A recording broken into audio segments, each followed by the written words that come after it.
नमस्कार, बहुत बहुत स्वागत है आपका। मैं हूं आपके साथ सपना दीपक पदेशिया। बुलेटिन का आगाज करेंगे। देहरादून में मुख्यमंत्री पुष्कर सिंह धामी ने संघ लोक सेवा आयोग की सिविल सेवा परीक्षा में सफलता प्राप्त करने वाली प्रदेश की बेटियों से फोन पर बातचीत कर उन्हें बधाई दी। किच्छा की शांभवी तिवारी ने परीक्षा में 46वीं तथा टिहरी चंबा की मिनल नेगी ने 86वीं रैंक प्राप्त कर उत्तराखंड का नाम रोशन किया। मुख्यमंत्री ने दोनों को उज्जवल भविष्य के लिए शुभकामनाएं दी। उन्होंने कहा कि बेटियों की यह उपलब्धि पूरे प्रदेश के लिए गर्व की बात है और ये अन्य युवाओं के लिए भी प्रेरणा का स्रोत बनेगी।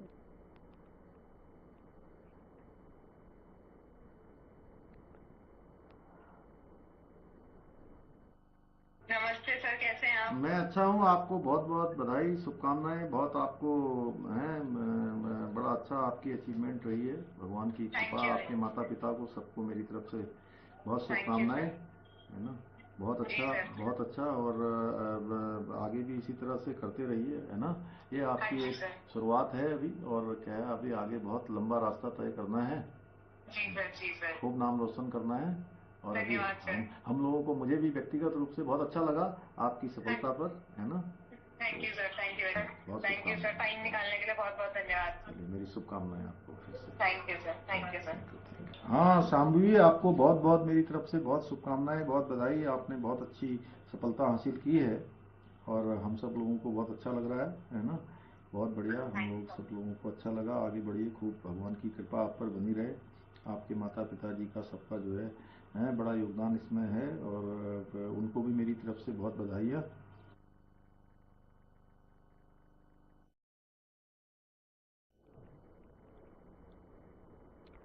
और चलिए आगे बढ़ते हैं। गैरसैंण में उत्तराखंड विधानसभा का बजट सत्र शुरू हो गया है। ग्रीष्मकालीन राजधानी गैरसैंण में आयोजित इस सत्र में सरकार और विपक्ष दोनों पूरी तरह से साथ पहुंचे हैं। आगामी चुनाव के पहले से आपको बता दें कि धामी सरकार का ये आखिरी बजट सत्र माना जा रहा है। सरकार इस बार 1 लाख करोड़ रुपए से अधिक का बजट पेश करेगी, जिसका उद्देश्य हर वर्ग को लाभ पहुंचाना बताया जा रहा है। वहीं विपक्ष भी विभिन्न जन मुद्दों को लेकर सरकार को घेरने की तैयारी में है।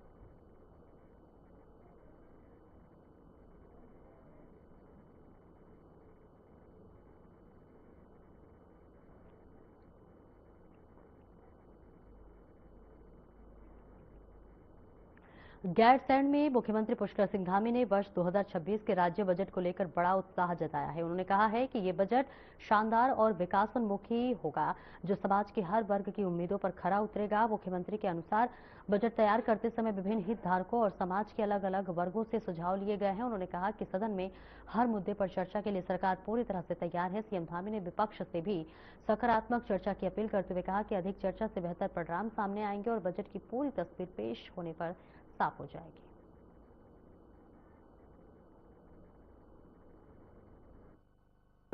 शानदार आएगा, अच्छा आएगा और सभी की आकांक्षाओं को, उनकी आशाओं को पूरा करने वाला बजट होगा। और बजट को बड़े परिश्रम से काफ़ी सारे स्टेक होल्डर्स और विभिन्न समूह, वर्गों और समाज के विभिन्न आयामों में काम करने वाले लोगों के सुझाव से ये बजट तैयार किया गया है। इसलिए इसमें सभी वर्गों के लिए प्रावधान किया गया है, ताकि अभी 3 बजे बजट प्रस्तुत होगा तो आप सबके सामने आ जाएगा। अच्छा होगा, बढ़िया रहेगा। अवधि को लेकर के क्यों कर रहा है? पहले दिन अवधि की कहीं कोई समस्या नहीं है। आपने देखा होगा पिछला सेशन भी यहाँ हुआ था। उस सेशन में विपक्ष को हम लोगों ने चर्चा के लिए आमंत्रित किया था, और हमारा तो ये है कि भाई आप चर्चा करिए, जितना यहाँ बिजनेस होगा, क्योंकि सरकार के संसाधन लगते हैं, जनता का पैसा लगता है, तो एक एक मिनट यहाँ का अमूल्य है। हम चर्चा करने के लिए तैयार हैं। चर्चा करें, जितनी चर्चा होगी उतनी चर्चा करी जाएगी, उसमें कहीं कोई कटौती की जरूरत नहीं।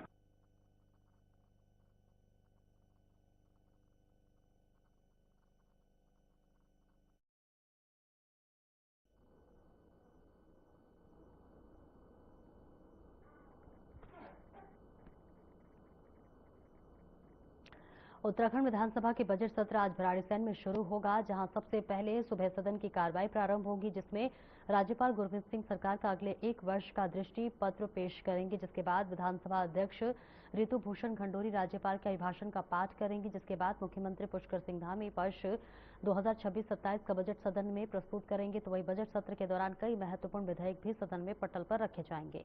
साथ ही राज्यपाल के अभिभाषण पर धन्यवाद प्रस्ताव को लेकर भी चर्चा की जाएगी।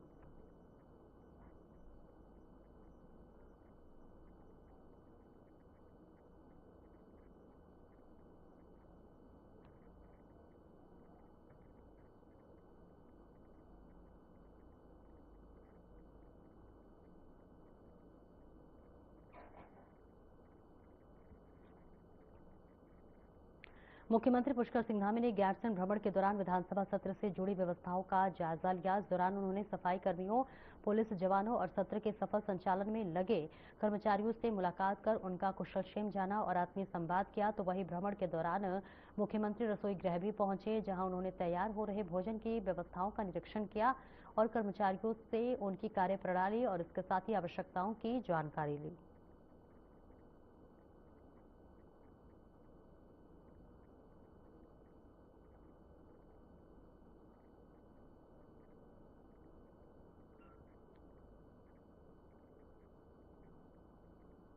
टिहरी लेक फेस्टिवल 2026 के तहत कोटी कॉलोनी में भव्य सांस्कृतिक संध्या का आयोजन किया गया। कार्यक्रम की शुरुआत गंगा अवतरण के प्रभावशाली नाट्य मंचन और भव्य गंगा आरती से हुई, जिसमें मां गंगा की धरती पर अवतरण की कथा प्रस्तुत की गई। जिसके बाद मेरी प्यारी टिहरी रथ में जल में बसी याद थीम पर आधारित नाटक का मंचन हुआ, जिसमें पुरानी टिहरी के बसने और उजड़ने की कहानी दिखाई गई। कार्यक्रम के अंत में प्रसिद्ध गायक अमित त्रिवेदी और उनकी टीम ने शानदार प्रस्तुति देकर दर्शकों को मंत्रमुग्ध कर दिया।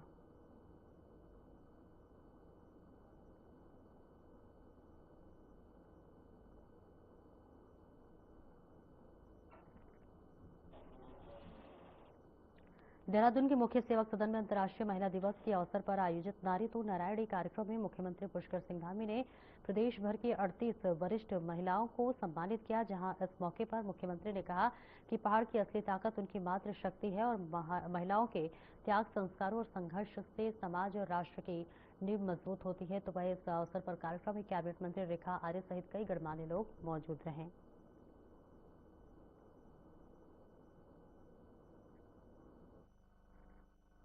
निश्चित रूप से ये दिवस हम सबको याद दिलाता है कि कैसे हम लोगों की संघर्ष की कहानी है और कैसे संघर्ष से सफलता की ओर की यात्रा रही है और कैसे आगे चल के अपनी यात्रा को सुचारू हमने रखना है। उस और चर्चा भी, परिचर्चा भी और ऐसी महिलाएं जो बहुत ही विशिष्ट कार्य करती हैं और समाज के लिए प्रेरणा बनती हैं, और खासकर फिर अब वो महिलाएं जो कि 60 वर्ष से ऊपर की हो चुकी हैं, उनके जीवन में आज कितनी सक्रियता है, आज वो किस उद्देश्य के साथ में जीवन को आगे बढ़ा रही हैं, आज किस उद्देश्य के साथ में वो समाज में किस प्रकार से हमें अपनी भूमिका अदा कर पा रही हैं।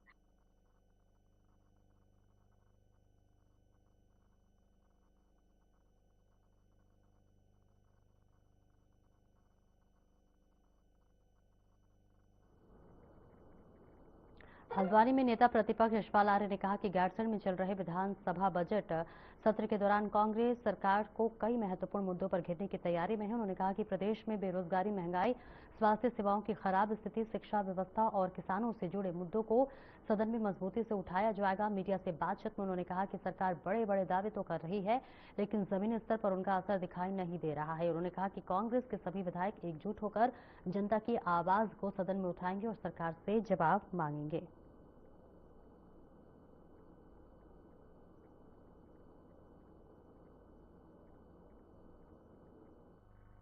देखिए, हमारा रुख साफ है।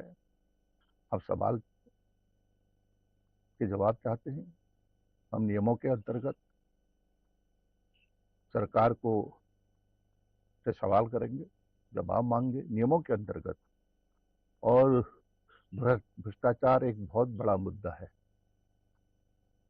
कानून व्यवस्था बिल्कुल खत्म है, अफसरशाही बेलगाम है और अपराधी में डर नहीं है।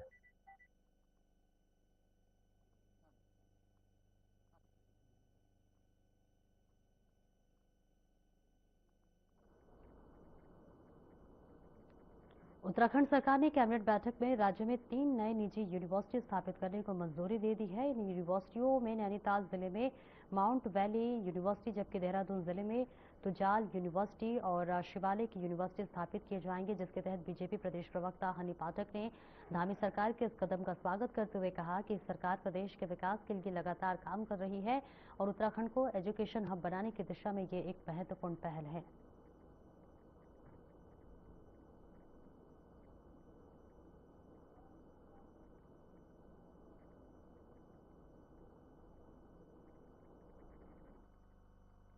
देखिए, बहुत ही अच्छी पहल है। जिस प्रकार से शिक्षा के क्षेत्र को बढ़ावा देने के लिए धामी सरकार कार्य कर रही है, वो काफी काबिले तारीफ है। और उसी क्रम में शुक्रवार को जो कैबिनेट बैठक हुई है, उन्होंने एक सराहनीय फैसला लिया है कि 3 नए निजी विश्वविद्यालय जो हैं उनको पूरी तरीके से स्थापित किया जाएगा और सरकार अपने अधीन ले रही है। तो उससे हमारे आने वाले भविष्य, जो छात्रों का भविष्य है, उसमें एक सुखद परिणाम देखने को मिलेगा और शिक्षा के क्षेत्र में अपार संभावनाएं देखने को मिलेंगी।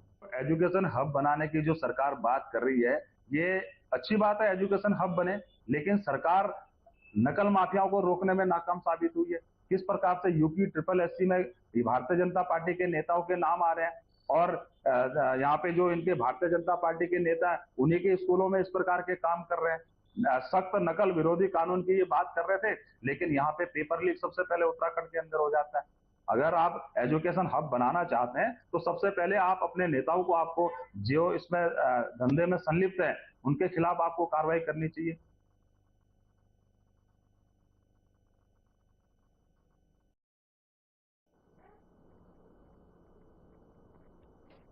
टिहरी महोत्सव 2026 हिमालय 02 के तहत भिलंग नाम ब्लॉक में भांसर ताल ट्रैक का आयोजन किया गया, जहां आपको बता दें कि कार्यक्रम की शुरुआत शक्तिलाल शाह सहित अन्य जनप्रतिनिधियों ने हरी झंडी दिखाकर की। घनसाली और हुलाना खाल से करीब 80 से अधिक प्रतिभागियों ने 2 किलोमीटर से अधिक पैदल ट्रैक पर भांसर ताल तक यात्रा की। ट्रैक में हिमालय पब्लिक स्कूल में 37 छात्र छात्राएं शामिल हुए। ट्रैकरों का पहला पड़ाव सुखताल रहा। इस दौरान ग्रामीणों ने सड़क और पेयजल की समस्याओं से भी प्रशासन को अवगत कराया।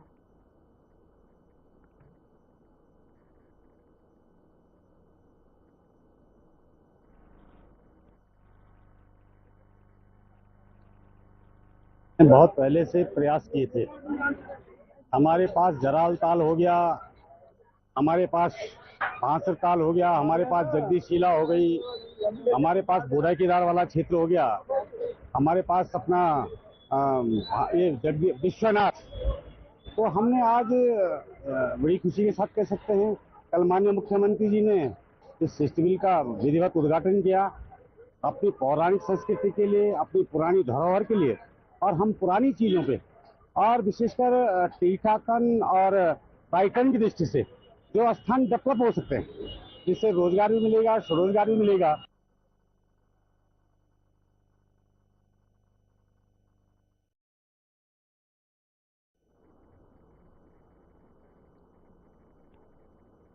खटीमा के होनहार युवा देवेश आर्य ने प्रतिष्ठित सिविल सेवा परीक्षा में 656वीं रैंक हासिल कर क्षेत्र में नाम रोशन किया है। इस बीच आपको बताते चले,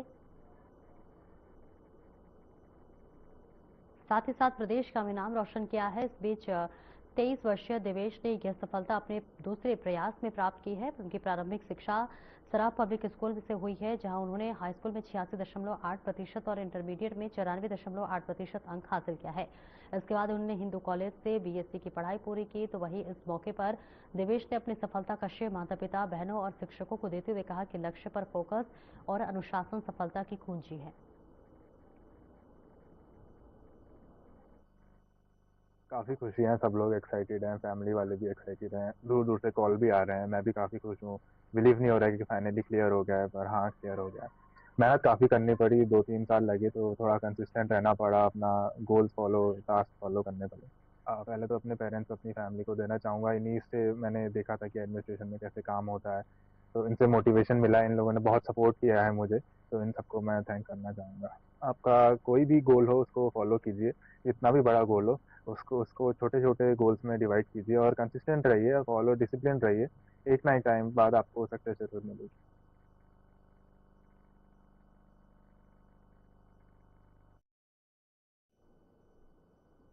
और वक्त हो चला एक छोटे से ब्रेक का, जल्द लौटते हैं।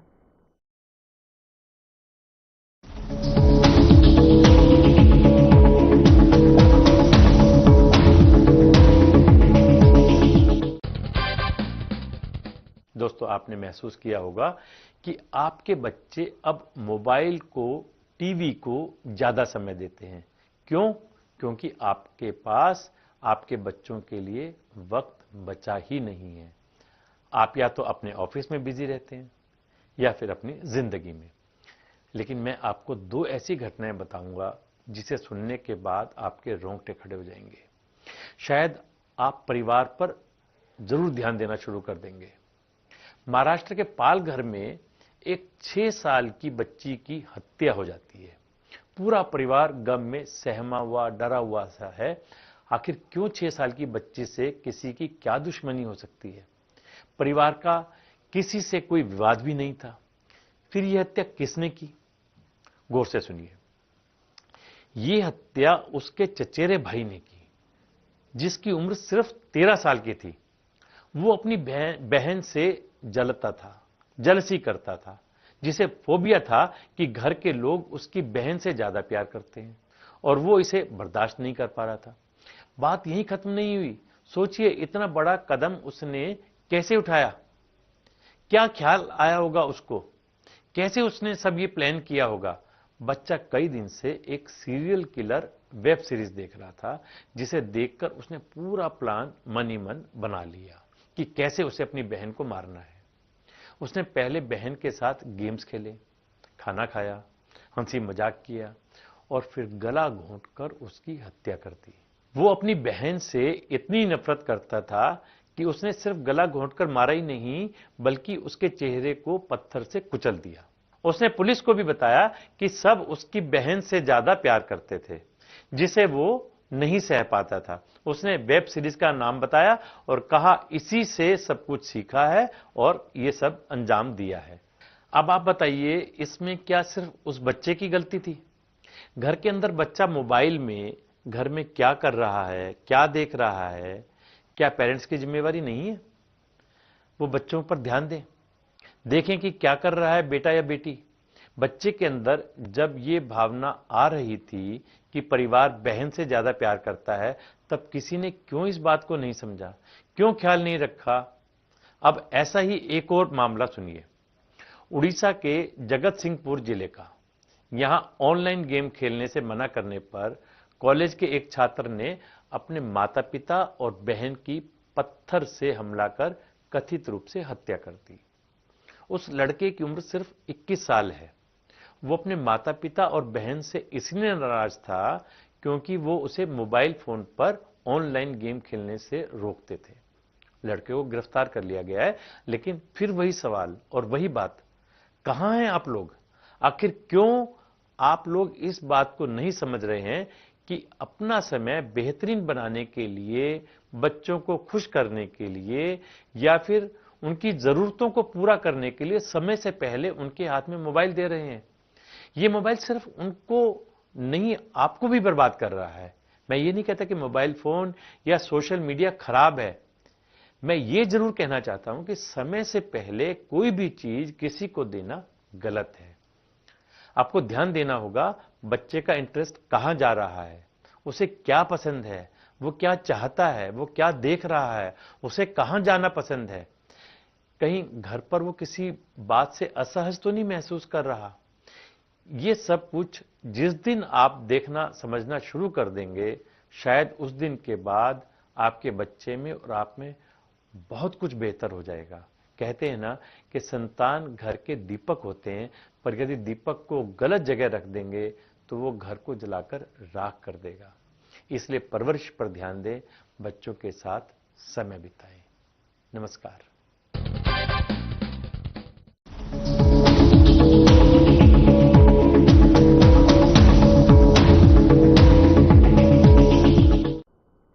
और ब्रेक के बाद एक बार फिर से स्वागत है आपका। खबरों में आगे बढ़ेंगे। खटीमा में 3 battalion parachute regiment special force के पूर्व सैनिकों ने पलटन का 214वां स्थापना दिवस उत्साह के साथ मनाया। एक निजी होटल के सभागार में आयोजित कार्यक्रम की अध्यक्षता सूबेदार मेजर व ऑनरेरी कैप्टन हिम्मत नाथ ने की। कार्यक्रम का शुभारंभ मातृशक्ति द्वारा दीप प्रज्वलन के साथ हुआ। खटीमा, बनबसा, टनकपुर और नानकमता सहित आसपास के क्षेत्रों में आए पूर्व सैनिकों ने इसमें भाग लिया। सभी ने वार मेमोरियल पर पुष्पचक्र अर्पित कर शहीद सैनिकों को श्रद्धांजलि दी। इस दौरान पूर्व सैनिकों ने पलटन के गौरवशाली इतिहास और वीरता की गाथाओं को याद किया।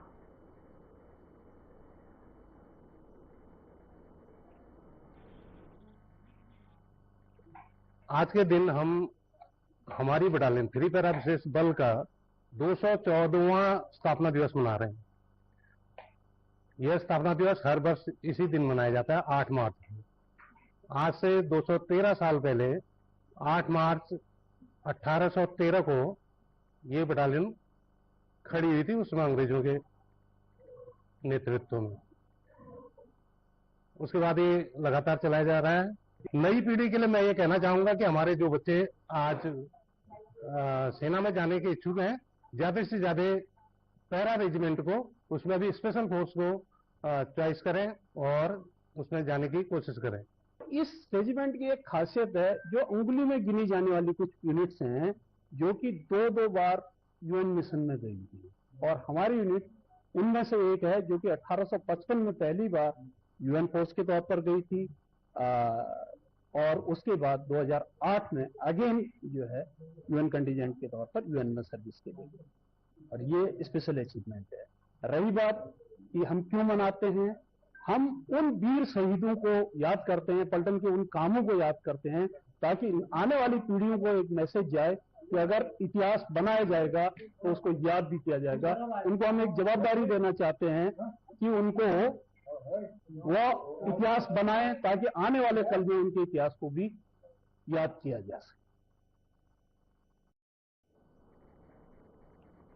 देहरादून में आस्था, श्रद्धा और विश्वास के साथ ऐतिहासिक श्री झंडे जी का आरोहण किया गया। करीब 94 फीट ऊंचे ध्वज दंड के आरोहण के साथ ही प्रसिद्ध श्री झंडा मेले की भी शुरुआत हो गई है। देश के विभिन्न हिस्सों से पहुंचे हजारों श्रद्धालुओं ने झंडे जी के दर्शन और स्पर्श कर आशीर्वाद प्राप्त किया। इस अवसर पर श्री महंत देवेंद्र दास महाराज ने श्रद्धालुओं को आशीर्वाद दिया। श्री गुरु राम राय महाराज के जयकारों से पूरा क्षेत्र गूंज उठा।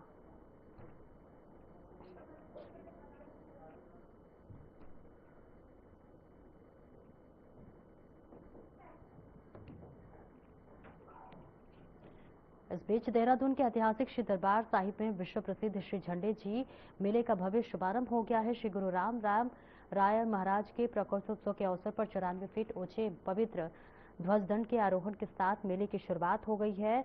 इसके साथ ही देश विदेश से पहुंचे लाखों श्रद्धालुओं ने दरबार साहिब में माथा टेककर आशीर्वाद लिया। परंपरा के अनुसार पुराने ध्वजदंड का दही, घी और गंगा जल से अभिषेक कर नए ध्वजदंड पर 41 गिलाफ चढ़ाए गए। करीब 350 वर्ष पुराना ये मेला सांप्रदायिक सौहार्द और आस्था का प्रतीक माना जाता है।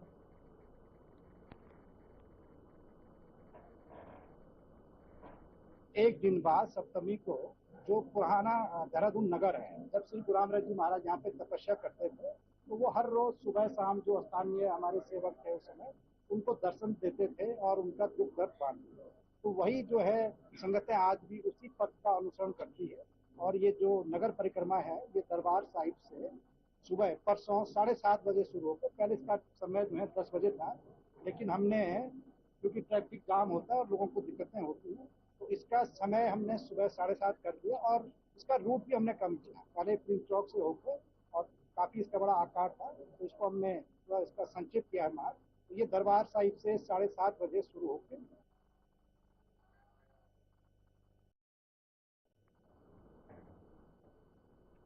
नैनीताल के जिलाधिकारी ललित मोहन रयाल ने राजस्व अभिलेखनीय कार्य निजी व्यक्ति से कराए जाने के मामले में सख्त कार्रवाई की है। तो वही इस दौरान विभागीय जांच में आरोप सिद्ध होने पर निलंबित रजिस्ट्रार कानूनगो भूपेश चंद और अर्जुन सिंह बिष्ट को पदोन्नत कर दिया गया है। बताते चले प्रशासनिक अभिलेखों के अनुसार दोनों पर अपने वैधानिक दायित्व अनधिकृत व्यक्तियों से संपादित कराने का आरोप था और जांच में दस्तावेजों, साक्ष्य और बयानों के आधार पर मामला सही पाया गया।